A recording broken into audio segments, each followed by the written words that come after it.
Oi pessoal, meu nome é Washington Soares, eu sou pai por adoção, na verdade sou um pai solo. E nesse canal aqui vou estar compartilhando para vocês a minha história e a do Cauã, do meu filho, que se iniciou no final de 2018, nós já estamos em 2021, né? Então vou relatar para vocês toda a minha experiência, como que foi meu processo de habilitação, meu processo de busca ativa para encontrar o Cauã. O Cauã ele veio sendo uma adoção tardia, como que foi a aproximação dele sendo uma adoção interestadual, devido à pandemia. Vou relatar todo o processo para você. E o que me motivou a estar compartilhando com vocês é porque lá no início, quando eu decidi estar fazendo a adoção solo, eu não encontrava conteúdo quase nenhum na internet. E aquilo me dava uma angústia muito grande, né? Porque assim, a adoção já é um tabu entre si, né? Não se fala muito sobre adoção, há muitos preconceitos por trás e não tem aquele conteúdo mais concreto, muito conteúdo concreto, relatando passo a passo, né? Que as pessoas às vezes têm muitas dúvidas.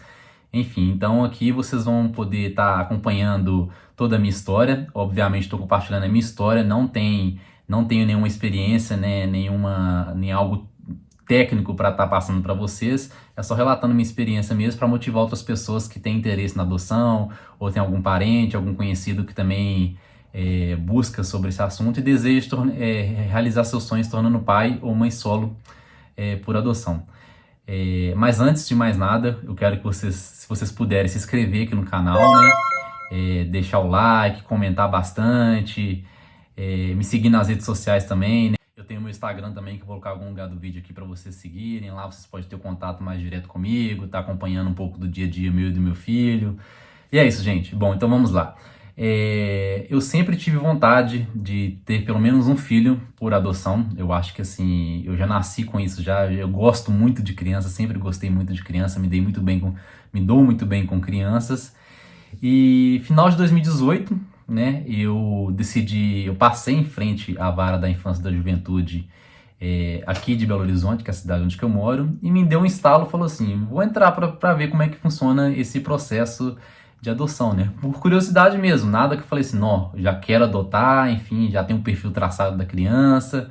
Não, eu tinha assim muito essa vontade de ser pai e por curiosidade eu acho que Deus falou, entra, né, nesse local. E eu acabei entrando lá, conversei com a moça, falei, como é que funciona o processo de adoção e tudo. Cada cidade, cada comarca tem um processo de habilitação diferente, às vezes as ordens mudam, às vezes o prazo também é diferente, né? Mas no meu caso, eu perguntei a ela se poderia estar adotando sozinho, né? Que é algo então até então que eu não sabia, né? Não é divulgado, mas as pessoas podem adotar, tanto o homem quanto a mulher podem adotar sozinho, não necessariamente tem que ser um casal. Então, naquele eu falei, oh, que legal, eu não sabia disso e tudo. Ela foi me dar um papel com toda a documentação que era necessário para mim tá levando para estar iniciando aquele processo. E eu peguei e fui embora com o papel para casa e falei assim, será que eu começo esse processo? E eu tenho um primo que veio por adoção, que demorou 4 anos para ele estar chegando, né, na família. E eu falei, se eu fiz uma matemática mais ou menos, né? Se o meu primo ele veio, né, demorou 4 anos, eu começando o processo agora, final de 2018, né? Lá para 2021, 2022, pode ser que a criança venha, né? E se eu não tiver até lá, eu não tiver mais o interesse da adoção, eu posso trancar a matrícula do processo, né? Enfim, e nada vai acontecer. Mas pensando a longo prazo, né? Se eu começar agora, lá para frente, é uma data bem legal, uma data que eu vou estar estável, né? Enfim, vou estar preparado para ser pai mesmo. E eu falei, bom, então vou começar isso agora. Aí ela me deu o papel, né? Eu demorei uma semana mais ou menos para pegar todos os papéis. Inicialmente eles pediram uma foto minha, eles pediram atestado de bons antecedentes criminais, pediram um atestado de sanidade mental, pediram comprovante de renda também e uma cópia do endereço. Aí eu juntei todos os papéis solicitados, né? E levei lá presencialmente, até então, no final de 2018, né? Levei lá presencialmente esses papéis. Aí ela fez um cadastro lá, me deu um número do processo, né? Na hora eles já geram o número do processo e fala que você pode acompanhar no site, no TJMG. E nisso eu falei, vou deixar isso rolar aí, não vai ser por agora, vai demorar, né? Enfim.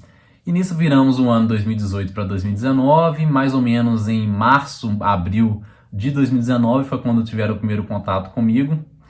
Eles, na verdade, eles mandaram uma carta para minha casa, eu não tinha visto a carta, aí eles mandaram um e-mail para mim, falando né, que estava iniciando o processo de habilitação, que eu ia receber uma visita técnica em casa, se eu poderia estar entrando em contato com eles para agendar essa visita técnica. Aí eu falei, não, o negócio tá andando, né? Falei, não, aí eu respondi o e-mail, né? Falando que poderia sim, ela foi me responder um e-mail novamente, falando a data e o horário que a pessoa iria na minha casa visitar. E nisso eu já fiquei já assim, não, como é que vai ser, né? Como é que vai ser essa visita e tudo. Ah, uma coisa importante que eu lembrei também, além da documentação, eu preenchi uma ficha com o perfil da criança que eu queria. Eu até então, assim, inicialmente, assim, sem entender nada sobre o processo, eu coloquei que poderia ser grupos de irmãos, não defini a cor, não defini o sexo também, coloquei indiferente. Só coloquei que eu aceitava criança saudável, né? Porque por ser uma adoção solo, naquele momento eu não me via tendo que dedicar 100% do meu tempo para uma criança com doença tratável ou não. Então eu coloquei, não, eu vou optar por uma criança saudável, porque eu já vou ter dificuldade, né, de ser uma adoção solo e eu quero ser um pai presente na vida do meu filho, né? Então eu optei por colocar a criança saudável e inicialmente eu coloquei o processo uma criança de 4 a 8 anos, já pensando nessa logística também, né, que o bebezinho teria, enfim, muito mais trabalho em criar sozinho. Enfim, aí eles entraram em contato comigo e agendaram um dia que foi visitar minha casa. Eu fiquei bem nervoso no dia, que eu não sabia como que era, né? Mas um rapaz visitou minha casa, ele confirmou alguns dados e perguntou se eu poderia estar mostrando a casa para ele. Eu peguei e mostrei toda a minha casa para ele, né? Ele olhou todos os ambientes e tudo, foi super tranquilo, não teve nada demais, assim. Muitas vezes as pessoas comentam comigo, né? Que tem quando vai agendar a visita técnica em casa, que fica com medo e tudo. Mas o que eles olham é a estrutura da casa, se a casa tem um quarto para a criança, que a criança não pode dormir no mesmo quarto que os pais, né? Então é exigido que os futuros pais e mães tenham um quarto separado para aquela criança, né? Ou se já tem filho que vai dormir junto. E no meu caso tinha um quarto para estar recebendo o Cauã, então foi super tranquilo. Se for uma criança pequena, né? Se tem grade na casa, ou se você vai colocar, então qualquer coisa assim que eles verem que não tá apta, a casa não está apta para receber a criança, eles acabam relatando, conversando com você e você acaba tendo que fazer esses ajustes. Muita gente me pergunta também se é necessário ter casa própria. Não é necessário ter casa própria, tá? Não é obrigatório, né? Porque a maioria dos brasileiros não tem casa própria. Então não é necessário ter casa própria para estar adotando uma criança. E a renda também não é necessário você ser contratado, ser CLT de uma empresa, né? Privada, ou enfim.